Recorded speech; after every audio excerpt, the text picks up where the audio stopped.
Hello friends, good morning. तो आज हम लोग पढ़ेंगे इनकम टैक्स अधिनियम की धारा 80 बी उपधारा 5 में सकल कुल आय ग्रॉस टोटल इनकम को बताया गया है।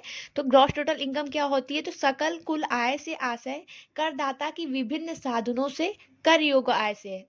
मतलब कोई एसएससी है, उसकी कोई इनकम फ्रॉम सैलरी है, वेतन से आय है, मकान संपत्ति से आय है, व्यापार अथवा पैसे के लाभ एवं प्राप्तियां, पूंजी लाभ, इनकम फ्रॉम कैपिटल गेन, अन्य साधनों से आय है। तो इन पांचों हेड में जो उसकी आय है उसको हम लोग टोटल कर लेंगे।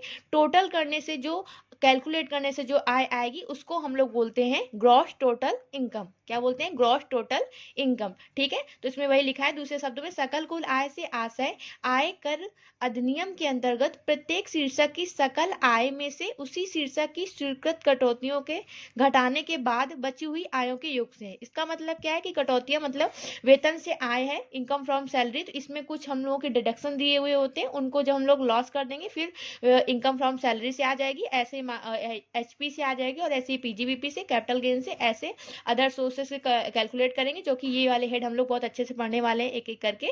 तो आगे तो इन सबको जोड़ के फिर इसके बाद जो आएगा वो हमारा होता है ग्रॉस टोटल इनकम।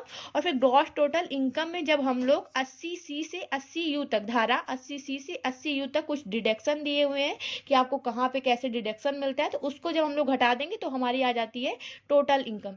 ठीक है, तो वो हमारी हो जाती है टोटल इनकम।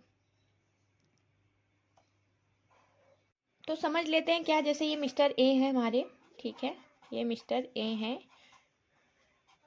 ठीक है, और इनकी क्या है, इनकी सैलरी आती है, ठीक है, सैलरी से इनकम हुई, मान लेते हैं कुछ सैलरी से इनकम हो गई, फिर इनकी हाउस प्रॉपर्टी है उससे इनकम आ जाती है, ठीक है, फिर इनकी पीजीबीपी से कुछ इनकम है, फिर इनकी कैपिटल गेन से भी कुछ इनकम हुई है, ठीक है, और फिर इनकी income from other sources, income from other sources, इसमें कुछ इनकम आई हुई है, ठीक है। तो जब हम इसको टोटल कर लेंगे, जब इसको हम टोटल करेंगे तो ये हमारी आ जाएगी ग्रॉस टोटल इनकम, ठीक है, ये हमारी आ गई ग्रॉस टोटल इनकम। और जब हम इसमें जब हम 80C से लेके 80U तक की जो हमारी डिडक्शन दी हुई है उनको जब हम लोग माइनस कर देंगे, इनको जब हम लोग यहाँ से माइनस कर देंगे तो ये हमारी आ जाएगी टोटल इनकम, ठीक है। तो ऐसे हम लोग मिस्टर ए की इनकम को कैलकुलेट करेंगे। और जब हम लोग सैलरी की इनकम निकालेंगे तो जो सैलरी से संबंधित, जो वेतन से संबंधित जितने भी डिडक्शन होंगे, जितनी भी कटौतियां होंगी उनको हम लेस कर देंगे। ऐसे यहाँ पे इससे संबंधित डिडक्शन हम लोग लेस कर देंगे, और ऐसे यहाँ पे पीजीपी संबंधित डिडक्शन जितना मिलेगा, कैपिटल गेन संबंधित जितना डिडक्शन मिलेगा, और फिर इनकम फ्रॉम अदर सोर्सेज इतना भी डिडक्शन मिलेगा, वो इसमें लेस करते जाएंगे, फिर लेस करके सबको जोड़ के फिर हमारा ग्रॉस टोटल इनकम आ जाएगा।